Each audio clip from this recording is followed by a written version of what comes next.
जय हिंद दोस्तों, मैं सेबी पंजीकृत सलाहकार नहीं हूं। रामा स्टील ट्यूब लिमिटेड के बारे में बात करेंगे। 10% की गिरावट पिछले ट्रेडिंग सेशन में आई है। प्रमोटर शेयर बेच रहे हैं। जी हाँ, प्रमोटर लगातार शेयर बेच रहे हैं 2 दिन से, और इसके वजह से शेयर में जो है ज़बरदस्त गिरावट देखने के लिए मिल रही है। सब कुछ बात करेंगे। बात करेंगे यहाँ पे 4 रुपये 30 पैसे पे शेयर आ चुका है। एक टाइम पे शेयर बहुत अच्छा मोमेंटम दिखा रहा था, फिर उसके बाद बोनस शेयर ने दिया। उसके बाद जो है फिर इसके जो है दुख वाले दिन जो है शुरू हो गए। 5.5 6 करोड़ इक्विटी शेयर ट्रेड हुए हैं पिछले ट्रेडिंग सेशन में 42% के साथ। अब देखिए, इसमें कई सारी खबरें निकल के सामने आ रही। एक तो ऑफिशियल खबर आज की ही निकल के सामने आ रही है। यहाँ पे 28 मार्च 2026 का आप लोग देख सकते हो। अब इस पीडीएफ में इन्होंने कुछ हिस्सेदारी अपनी जो है एक एसोसिएट कंपनी में घटाई है। हम सूचित करना चाहते हैं कि एसोसिएट कंपनी, जिसका नाम है मेसर्स बिगबिन बिल्डसिस कोटेड प्राइवेट लिमिटेड, ये एक कंपनी थी जिसमें इनकी जो है प्रेफरेंशियल शेयर से पहले कंपनी के पास मेसर्स बिगविन बिल्डसिस कोटेड प्राइवेट लिमिटेड की इक्विटी शेयर कैपिटल टोटल 24% 25% के आसपास थी। अब प्रेफरेंशियल शेयर भुनाने के बाद जो है यहाँ पे कंपनी की हिस्सेदारी अब जो है 9.32% जो है कम हो गई है। ठीक है, 25% में से। तो अब यह इनकी जो है एसोसिएट कंपनी नहीं रह गई है। कुल मिला के ये इन्होंने अपडेट दिया। इससे क्या फ़र्क पड़ेगा?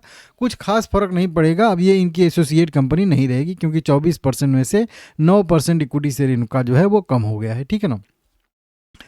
अब देखिए, जो मेन गिरावट आ रही है उसके पीछे कई सारे कारण हैं। जो कल आई थी गिरावट और उसके पहले आई थी गिरावट, वो मैं बता दूं। तो प्रमोटर शेयर बेच रहे हैं। जी हाँ, ये न्यूज आप लोगों को शायद से पता होगी, जो अभी बताऊंगा वो नहीं पता होगी। रामा स्टील ट्यूब के प्रमोटर ने खुले बाजार में बिक्री के माध्यम से अपनी जो है लगभग 1.22% मतलब 1.25% हिस्सेदारी 24 मार्च 2026 को बेच दिए थे। यहाँ पे 23 मार्च को ये अपडेट आया था, हालांकि इसको ऑफिशियल दिखाऊंगा। 2 करोड़ इक्विटी शेयर बेचे थे, और इनके पास टोटल की बात करेंगे तो लगभग 7 करोड़ 80 लाख इक्विटी शेयर थे, जो 4.77% से घट के जो है लगभग 5 करोड़ 80 लाख इक्विटी शेयर हो गए जो 3.54% 3.5% हो गए। कुल मिला के 4.25% से घट के वहीं 1.25% घट गए। इस तरीके से इनको जो है बताया जा रहा है। आप लोग देख सकते हो, समझ सकते हो। ठीक है ना। अब ये तो 24 तारीख की न्यूज़ है जिसकी वजह से गिरावट आई थी। कल किस लिए गिरावट आई? तो कल भी एक बंदे ने शेयर बेचा है। हालांकि मैं चेक किया, ये प्रोमोटर कैटेगरी से तो नहीं आ रहे हैं। यहाँ पे देखिए, अरुण इंटरप्राइजेज लिमिटेड 23 मार्च 2026 को बल्क डील यहाँ पे दिख रहा है। यहाँ पे सेल दिख रहा है आप लोगों को। 2 करोड़ इक्विटी शेयर 4 रुपये 64 पैसे के प्राइस पे है। तो इन्हीं की बात यहाँ पे रिपोर्ट में कही जा रही है। अब ये इसको आप स्कैनर पे कहाँ पे देखोगे? तो स्कैनर पे आप यहाँ पे देखोगे, यहाँ पे तरुण धीर, यहाँ पे देखोगे अरुण इंटरप्राइजेज लिमिटेड। इनके पास यहाँ पे तो शो कर रहा है 5.4% हिस्सेदारी, लेकिन इसमें से हो सकता है पहले भी इन्होंने सेल किया हो, बेचा हो, और उसके बाद इनके पास जो है कुछ इक्विटी शेयर था। 4.7% इक्विटी शेयर था, उसमें से भी 1.25% इक्विटी शेयर बेच दिए। तो अब इनके पास लगभग 3.5% के आसपास इक्विटी शेयर यहाँ पे बचा है। मतलब ये 5.5% के बदले में अब जो है 3.5% इक्विटी शेयर बचेगा। ठीक है ना, अरुण इंटरप्राइजेज लिमिटेड के पास। ठीक है, तो इन्होंने 24 तारीख को शेयर बेचा था। ठीक है ना। अभी की बात करेंगे तो अभी एक नाम आ रहा है, कुरजी भाई, प्रेमजी भाई, रूपा रेलिया कुछ करके हैं।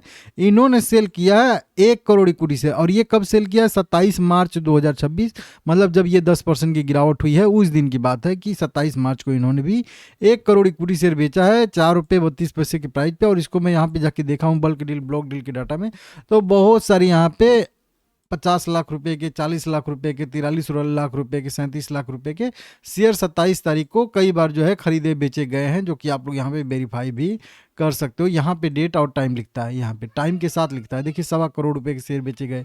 इस तरीके से टुकड़े टुकड़े में हो सकता है कि कई बार इन्होंने बेचा हो। ठीक है ना। तो ये यहाँ पे मैटर निकल के सामने आ रहा है। टोटल वैल्यू की बात करेंगे 4 करोड़ के आसपास आएगा, 4.25 करोड़। क्योंकि 1 करोड़ इक्विटी शेयर 4 रुपए के रेट से बेचोगे तो 4.25 करोड़ हुआ कि नहीं हुआ? वही चीज़। और जब इन्होंने बेचा था तो इन्होंने लगभग 9 करोड़ रुपए के आसपास बेचा था। उस समय 4.5 रुपये प्राइस था। तो 4.5 9 करोड़, तो मतलब 9 करोड़ का इन्होंने शेयर बेचा और 4.25 करोड़ का इन्होंने शेयर बेचा था 27 तारीख को। तो इसके वजह से इसमें जो है ज़बरदस्त गिरावट देखने के लिए मिल रही है। जब कंपनी ने बोनस स्प्लिट कुछ दिया था तब शेयर का प्राइस यहाँ पे था। एक सपोर्ट बताया था 10 रुपये का, कि 10 रुपये के ऊपर है तो ऊपर मान के चलिए, नहीं तो नीचे है तो नीचे। तो वहाँ से गिरावट आई। तो आप लोग देख ही रहे हो, पिछले कई हफ्तों से इसमें गिरावट ही आ रही है, पिछले 8-10 हफ्तों से, 2 महीने 3 महीने से। तो यही है, नीचे में लास्ट एक सपोर्ट आप लोगों को 5 रुपये का दिया था, वो भी अब टूट गया है नीचे की साइड में उसके भी। तो वही बात है कि अब ये शेयर कितना भी गिर सकता है, कितना भी नीचे जा सकता है, इसका कोई यहाँ पे व्यू नहीं है, ठीक है ना। तो बस दो ही सपोर्ट थे ऊपर के साइड में, एक 7 रुपये वाला था, एक जो है 5 रुपये 50 पैसे वाला था, जो कि ब्रेक हो चुका है। तो अब भाई इसका तो कल्याण हो ही गया है कुल मिला के। अब तो पता नहीं कब रिकवरी आएगी नहीं आएगी। ठीक है, अगर ये 5 रुपये 30 पैसे को रिकवर करके ऊपर ब्रेक करके सस्टेन करता है तो फिर पॉजिटिव व्यू रहेगा, नहीं तो इसके नीचे रहेगा तो फिर निगेटिव व्यू इसमें रहेगा, ठीक है ना।